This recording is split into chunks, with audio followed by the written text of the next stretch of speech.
unfortunate, terrible things that happens when you're in a relationship that really doesn't fulfill you, or that where there's been massive trauma or upheaval, we start asking all these questions. Does the person still love me? Gosh, are they ever going to come back? Is he going to cheat again?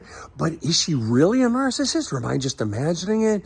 When is it going to get better? Why don't they want to treat me better? We ask all these questions, and the problem with all of these questions is that it puts into the other person the power to determine whether or not I'm going to be happy in the future.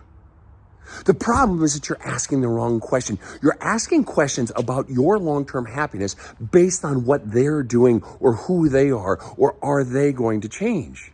And the real question you need to be asking yourself is, does it feel good for me over time?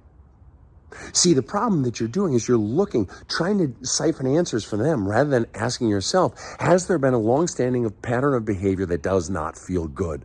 Ultimately, that is the decision that determines whether or not you're going to stay in the relationship or get out of the relationship. And so many people say, well, relationships are about commitment. Yeah, they are about commitment. And if you are in a relationship with someone who claims to be committed to you, yet they are not committed to changing their behaviors at times to bring more happiness to you, to bring more life and happiness to the relationship, then they've already breached the contract.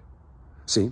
So the question you need to ask yourself, and in the end, what causes people to leave relationships is that in the end, it's so painful, or it no longer feels good for such a long period of time that you finally give yourself permission to leave. But you don't want to do that yet, do you?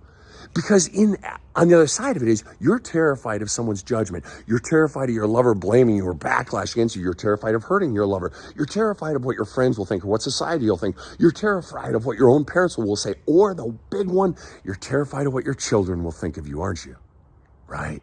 And so you stay in this miserable relationship, normalizing this sort of home, normalizing this sort of quote unquote love for your children. You're normalizing all of this crap.